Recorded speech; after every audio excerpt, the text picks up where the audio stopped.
Hey, one other thing I want to announce before we get into the message is that we had baptisms last week, and because we had the weather, we had to shift it from baptism on the green to coming indoors and being baptism in the box. But we had 139 people get baptized last week in the middle of a rainstorm, and we're just so grateful for what God's doing with that. You know, in a very real way, God's blessing us, and we're living the kingdom dream that He's established for us. I also want to let you know that I'm going to be headed off for a couple of weeks. This is my last message actually for 4 weeks in a row.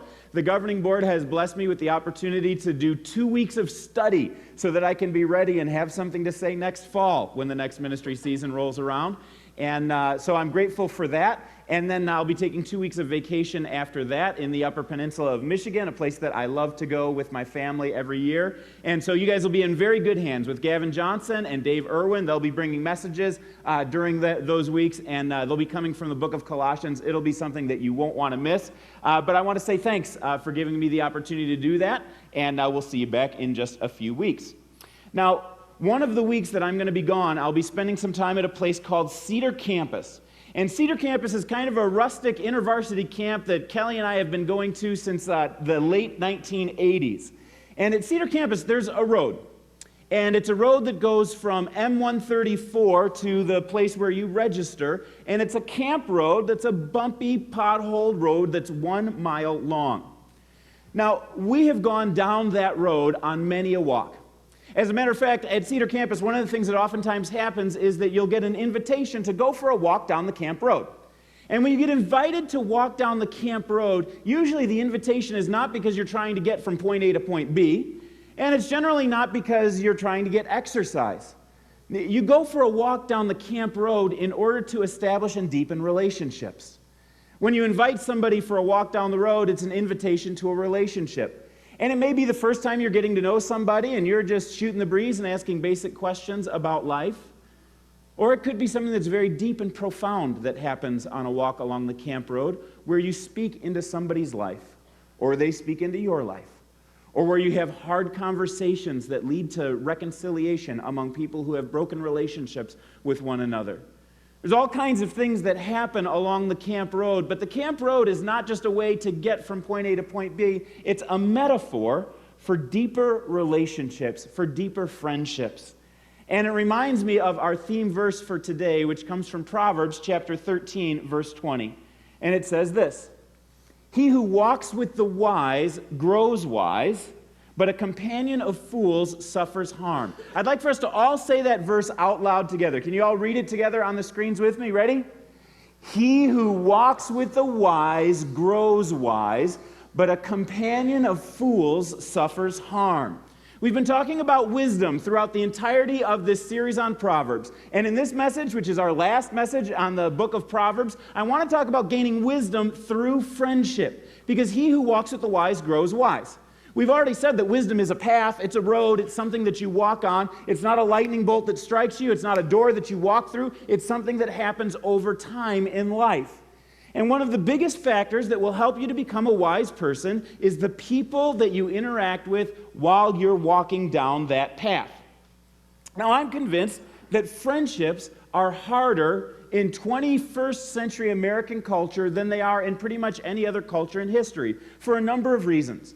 But the biggest reason is that time spent together is one of the key elements of building great friendships. Time spent together is one of the key elements. We're living in a culture that's faster paced than perhaps any other culture in history.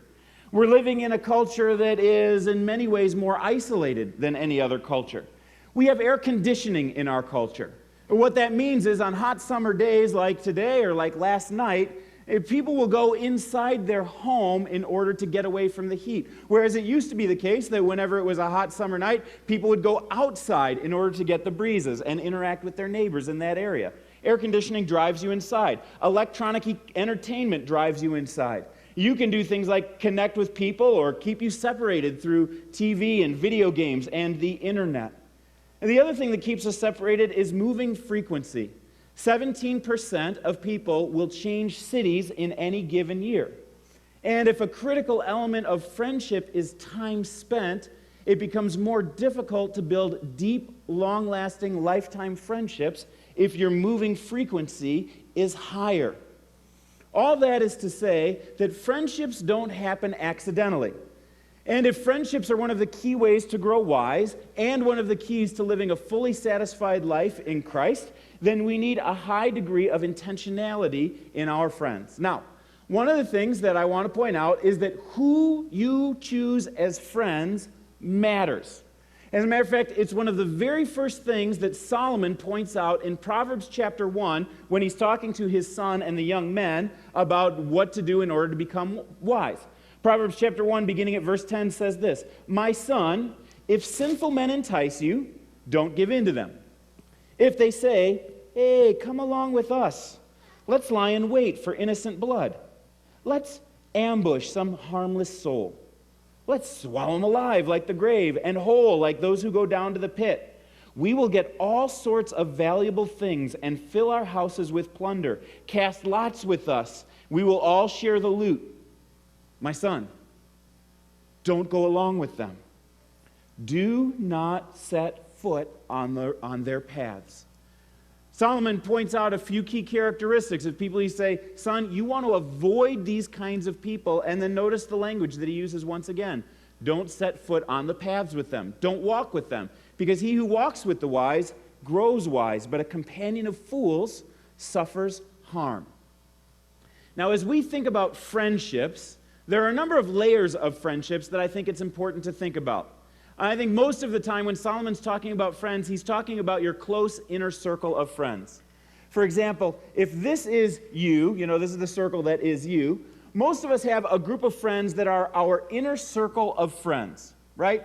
And depending on your relational capacity, you may have capacity for like 3 close friends or 8 close friends, but whatever it is, we all have a limited capacity. Just because time is limited and our emotional energy is limited, there are only so many people that will be able to be within your inner circle of people that you care deeply about. Of course, there is a next layer of friends, and these are people that are more casual friends that you might have, and you might have a huge capacity for a lot of different kinds of friends in this category.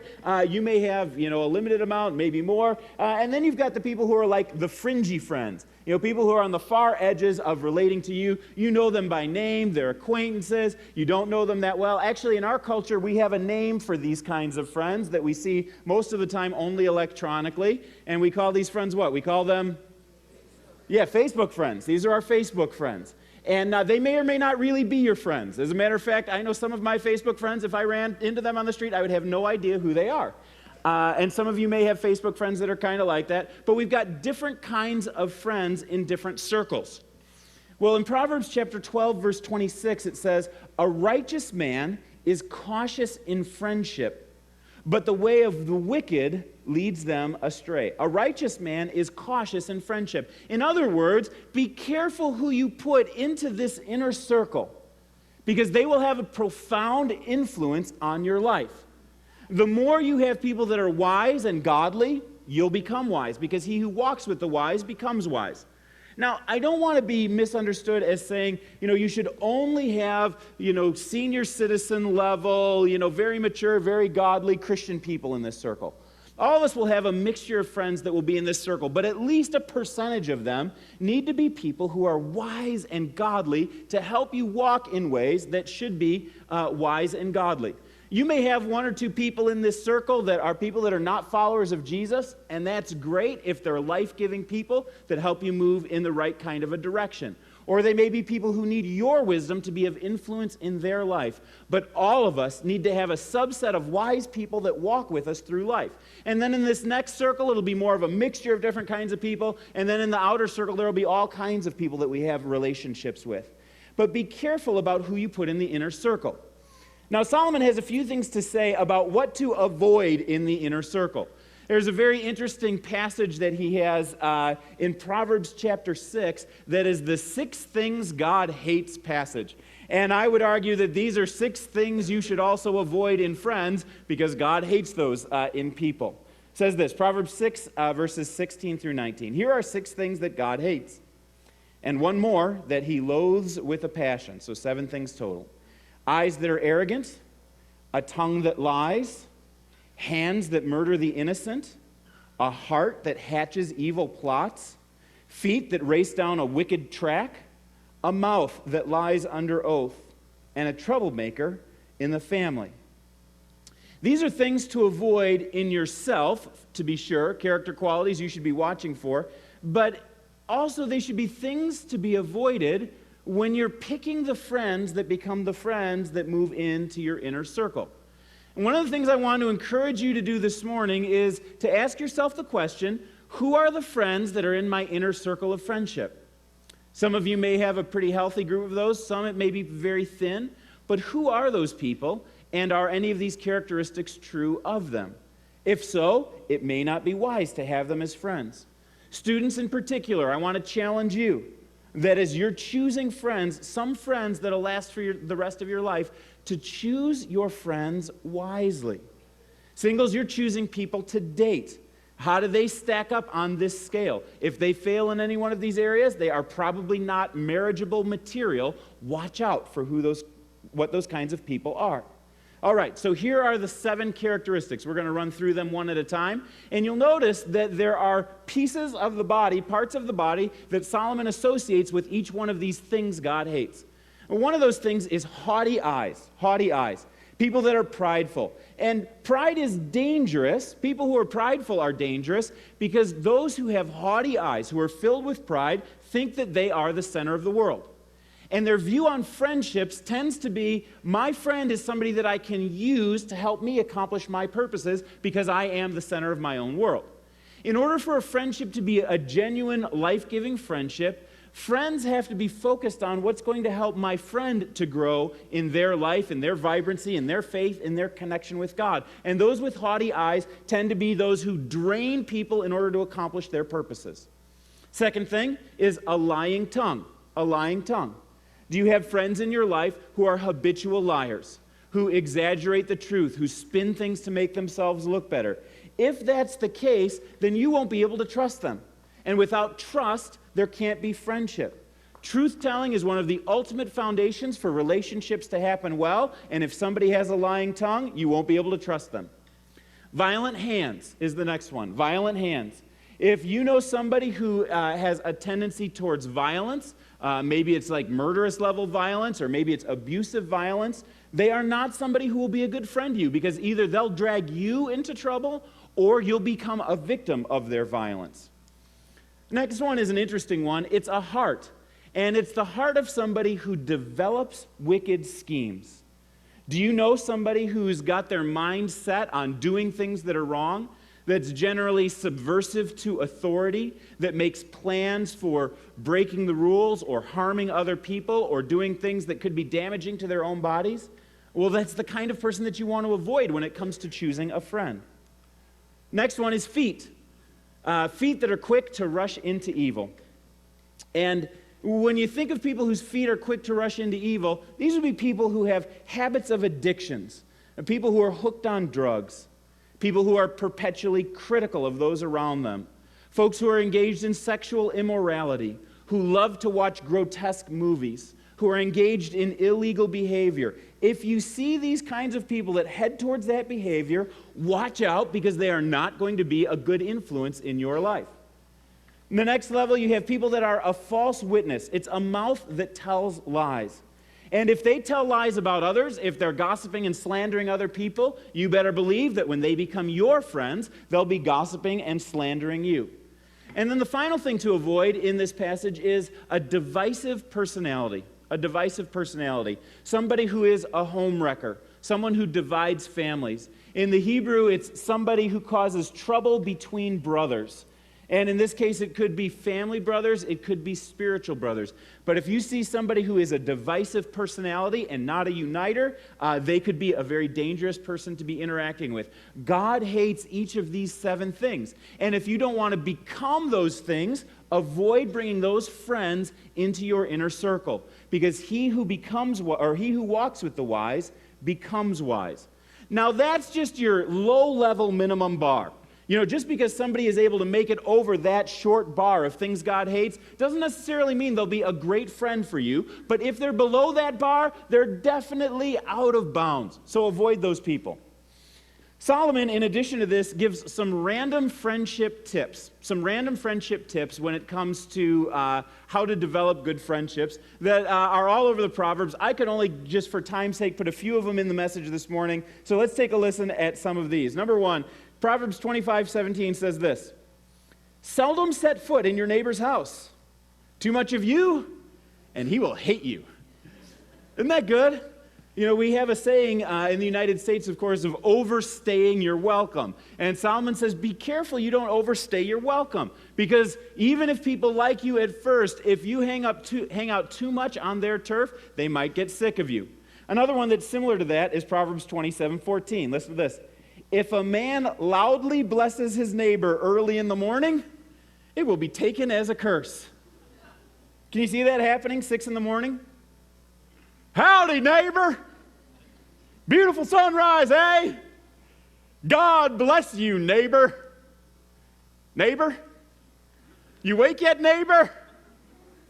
Sleep is overrated, neighbor. Have some scooters. If somebody goes like this, their blessing will be seen as a curse.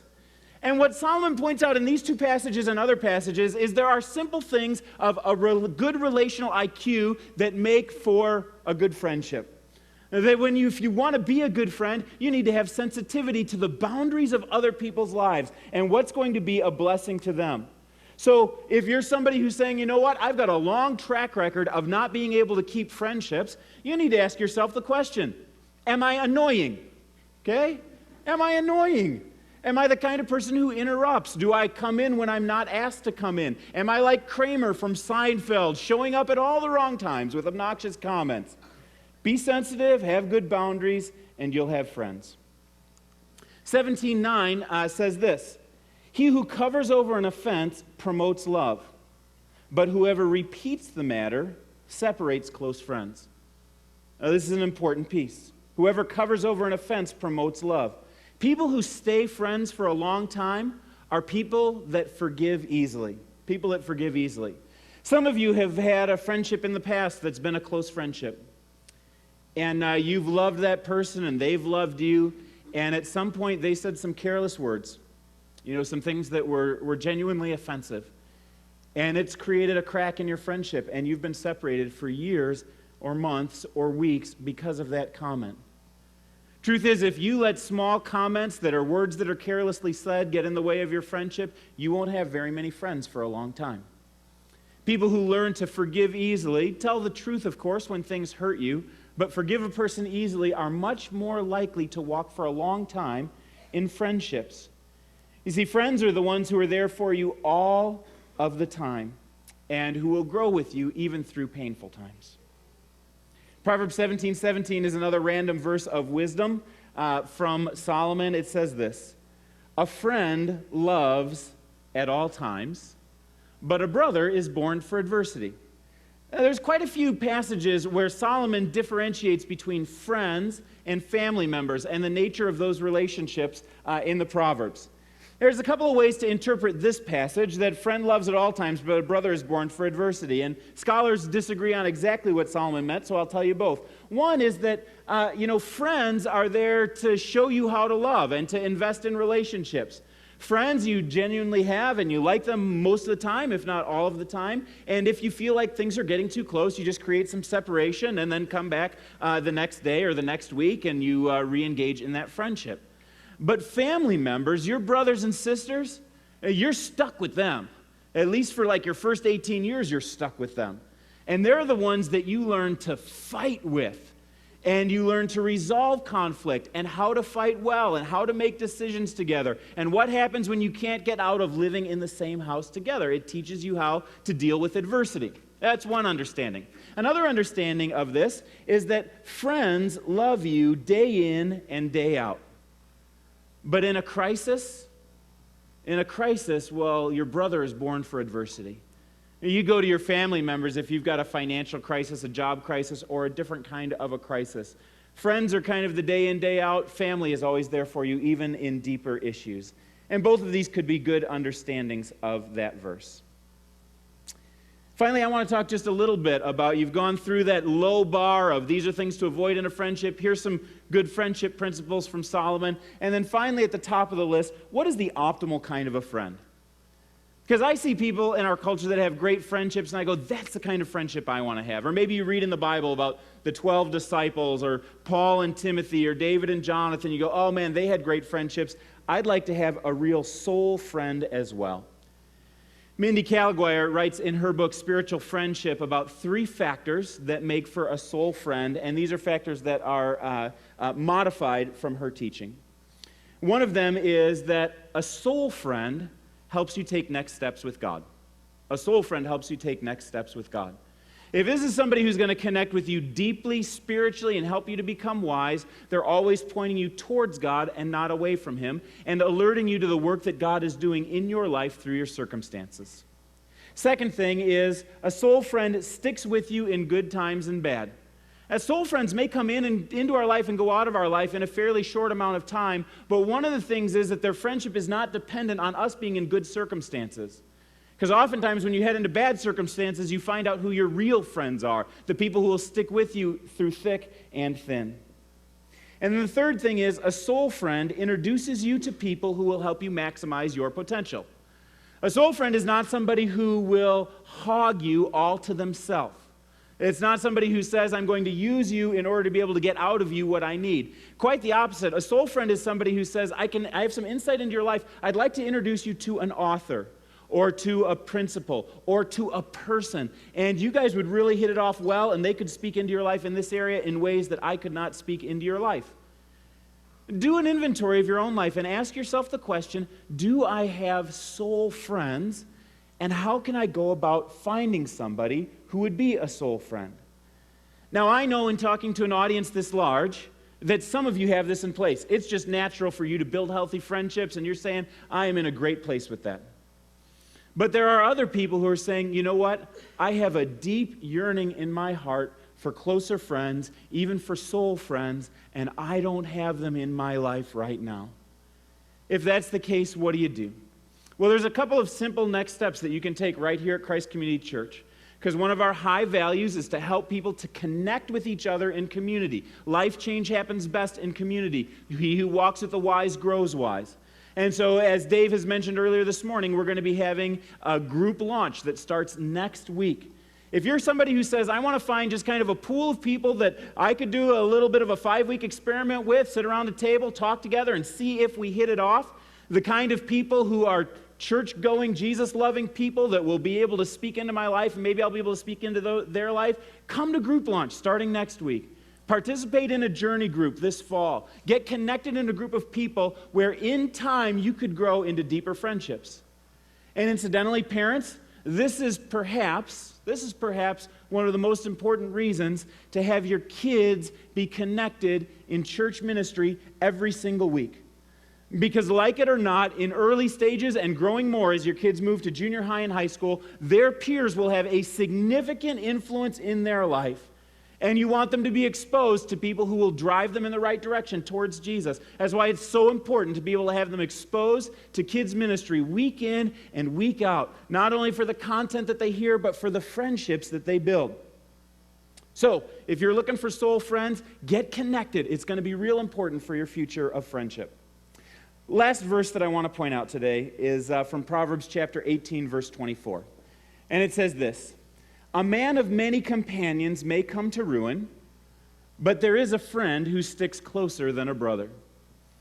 And I think that there are two interpretations that are valid from this one verse. One of them is just what's simple and on the surface. You know, when you head into trouble, your companions, which is a Hebrew word for a looser affiliation than friendship, it's like the Hebrew word for Facebook friends. And your companions are not going to be the ones who run to your aid when you're in trouble. Those who are in that inner circle, those friends, those ones who stick with you. And I guarantee, friends, one of the guarantees of this life is that you will run into trouble. So the question is not what to do if you have trouble, it's when you have trouble. And in those times, there are friends who will stick to you even closer than a brother.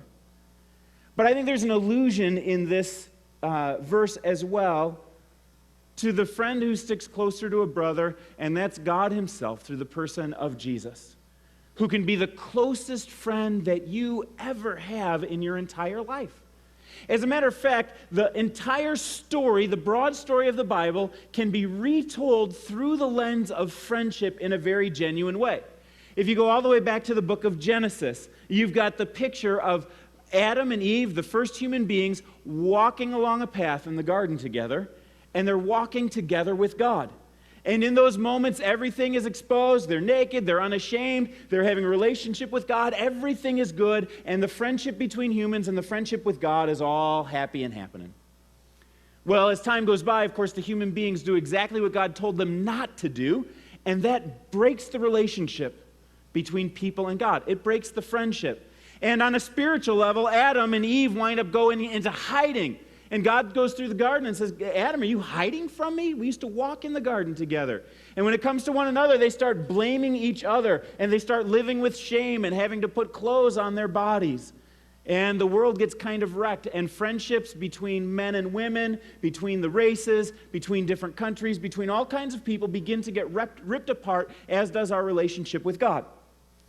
But fortunately, Jesus came in order to bring about redemption, because he saw that our friendship with God was a wreck. And so Jesus reopens this pathway to walk with God once again. He comes to planet Earth, he dies on our behalf, he rises from the dead, and thereby he reopens the path that had been closed, the path that will connect us back to God. In addition to that, he restores broken relationships between men and women and the races. And it's still imperfect in our world, but under the kingdom of God and God's leadership, it becomes possible for all of us to reconnect with God. And he makes a promise to us in this. He says, not only can I open up a path for you to walk with God once again, but I'll be your forever friend. That's how we tell the little kids in our kids ministry what Jesus wants to do for you. He wants to be your forever friend. And it's a great way to talk about what it is to walk with God forever and ever. He is a friend that sticks closer than a brother, closer than the air in your lungs, closer than the adrenaline that shoots through your bloodstream, closer than the thoughts in your mind. He is that close, and he's coming closer, and he will never let you go. Beyond that, Jesus, as your forever friend, becomes the friend that fills your life with energy, so that when relationships around you suck you dry and you wonder, where am I ever going to find energy to invest in people again? That energy comes through Jesus, because he's a friend who is always a giver and never a taker. He's the one who fills you up and gives you extra so that you can give out to other people that are all around you. And this is the ultimate best news in history, that Jesus makes friendship with God and friendship with one another possible. But I need to tell you, there's still something better that's coming down the future. Because the big story of the Bible goes through creation, it goes through the fall, and it goes through redemption, but it lands in a place in the future where we'll all be united once again with God. And there's a picture of all of the people that are gathering together and are going to be able to speak to God, worship him together, and have unity with one another. It's a picture that's found in Revelation chapter 7. And I'd like for you guys all to stand to engage with this scripture. In the worship center, wherever you are, go ahead and stand here in Access. And I want to invite you into an experience that helps us to connect with the idea that there's coming a day when every tongue and every tribe and every language, where men and women, rich and poor, black and white, every color of the rainbow is going to be united together in worshiping God. And there's a picture in Revelation 7 that talks about it, and then all of the people cry out in a loud voice towards God. And we'll put up on the screens what everybody cries out in a loud voice, and guess what your job is to do? Yeah, cry out in a loud voice. Cry out in a loud voice towards God. So this is what it says in Revelation chapter 7. After this I looked, and there before me was a great multitude that no one could count, from every nation and tribe and people and language, standing before the throne and in front of the Lamb. They were wearing white robes and were holding palm branches in their hands. Do you get the picture that's going on here? It's a picture of peace. It's a picture of unity. It's a picture of worship of God and friendship with others, and it's where all of us are headed. It's what we're practicing for today, so that one day when we get to heaven, we'll all get it right together. And so it says this, and they cried out in a loud voice, "Salvation belongs to our God, who sits on the throne, and to the Lamb. Let's say it again. Salvation belongs to our God, who sits on the throne, and to the Lamb. Because I want to know these words when I get there. If we're going to be doing this in eternity, I want to know what the words are. And then it's going to go like this. In verse 11, all the angels were standing around the throne and around the elders and the four living creatures. They fell down on their faces before the throne, and they worshiped God, saying, Amen. Praise and glory and wisdom and honor and power and strength be to our God forever and ever. Amen. Let's hear it for the God who brings friendship back to one another and friendship with Him possible by His death through Jesus, who died on the cross for all of us.